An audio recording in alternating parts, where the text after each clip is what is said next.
What's going on, everybody? King of Dragons 5000 here, coming out with another figure review. Today we'll be having a look at the Star Wars Black Series Chewbacca.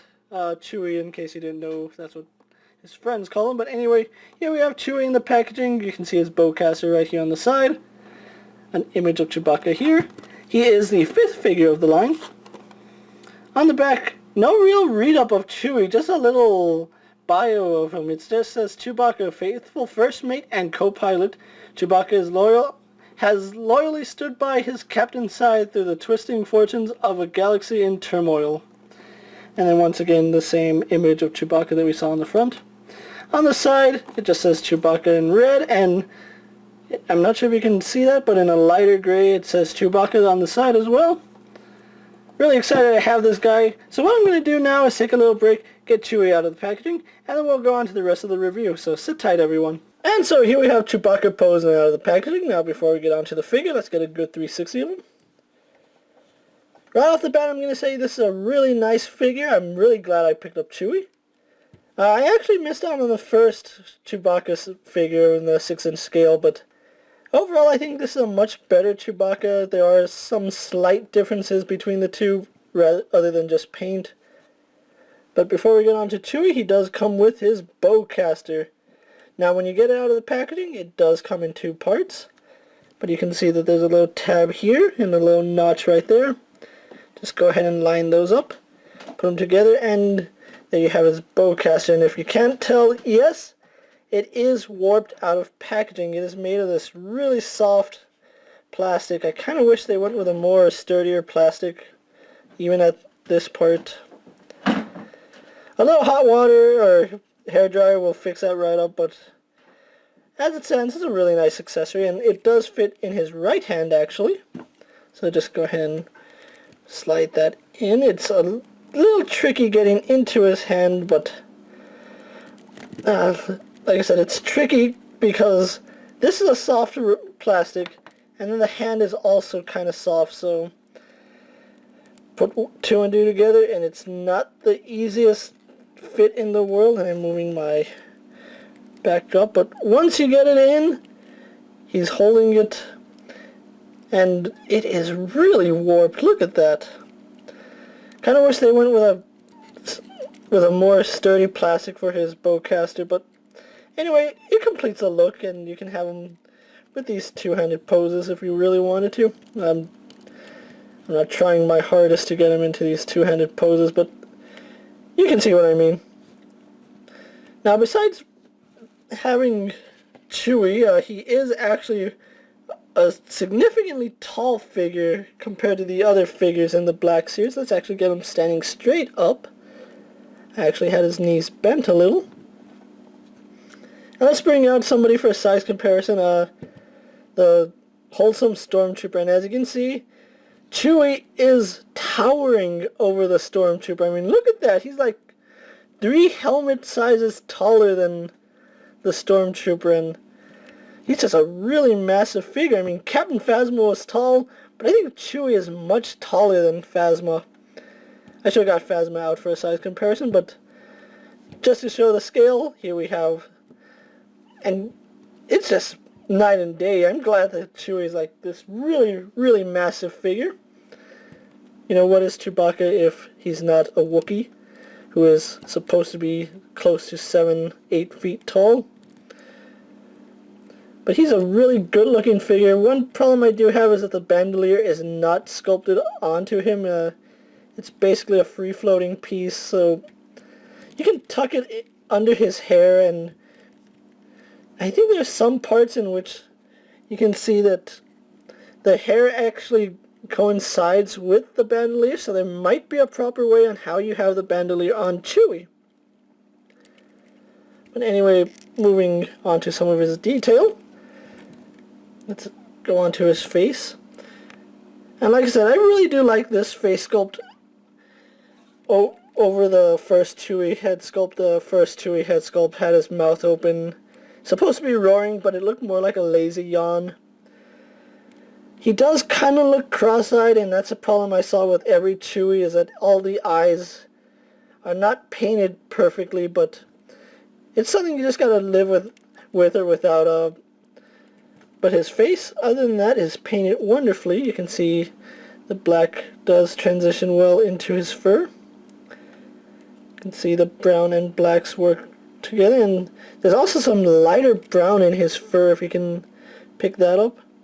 So he has a lot of shading going on in him.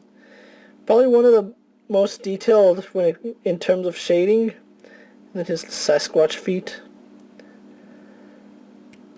So yeah, just overall really nice figure. I absolutely adore the fact that he's painted with the black and these lighter browns. It's almost like they made an older Chewie figure, although if you missed out on his first release, this is probably a good Chewie to have in your collection anyway, because it doesn't seem like Chewie changed much from episodes 6 to episode 7. Okay, let's move the camera down so we can try to go on to his articulation. Let's get his bowcaster out of his hand really fast. He does have a ball-jointed head, however, due to his sculpt, and you can see it right here, the hair comes all the way down to almost his abdomen and all the way down his back.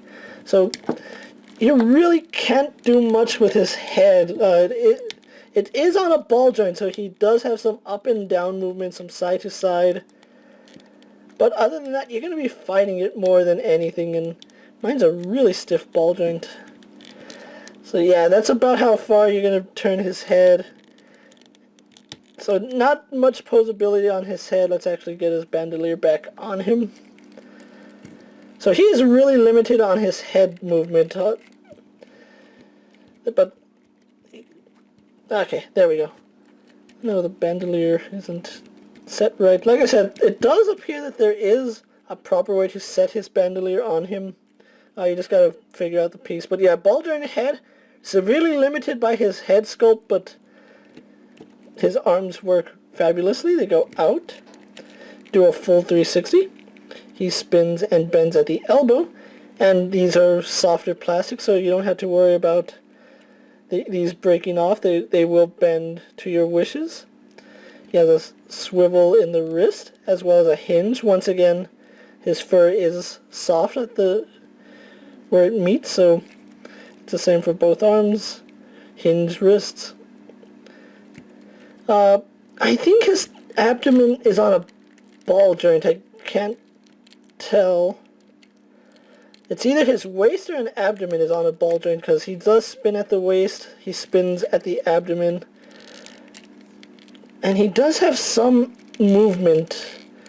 I'm pretty sure the ball joint is right here, because you can see the slit for the fur, but once again, just like his head, because of the way it's sculpted, you're not going to get much playability from that ball joint.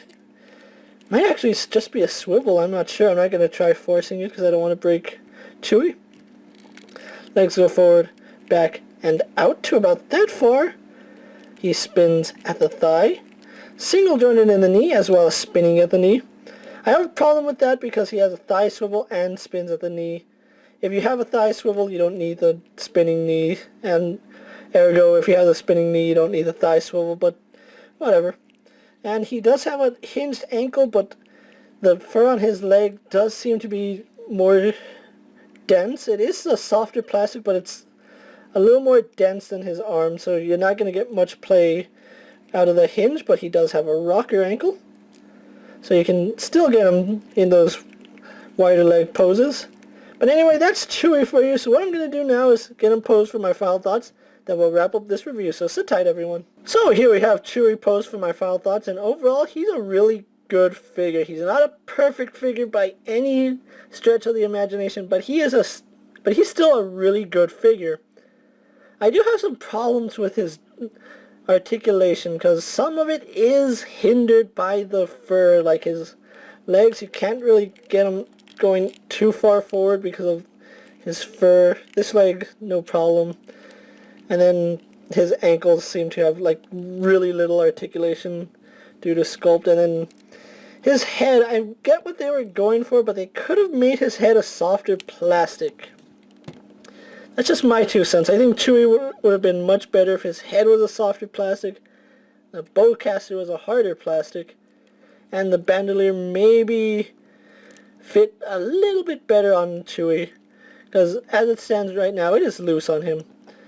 But anyway, if you can find Chewbacca, I highly recommend you pick him up, especially if you missed out on the original Chewbacca that was released in the Black Series. I don't remember what number Chewie came out in. I don't remember the Black Series prior to Force Awakens, but he is the 5th figure of the Force Awakens. And personally, I prefer this head over the other one. Like I said, the other one just looks like he's yawning more than roaring. If you can find this Chewie and you're looking to replace your old Chewbacca, or you haven't picked him up first, I guarantee you're going to love this figure. And this is King of Dragons 5000 saying don't forget to like this video, leave a comment, tell me what you think of Chewbacca. Check out all my other Force Awakens videos, and don't forget to check out the Stormtrooper. He's also there. And with that, I'll see you guys later. Take care, everyone.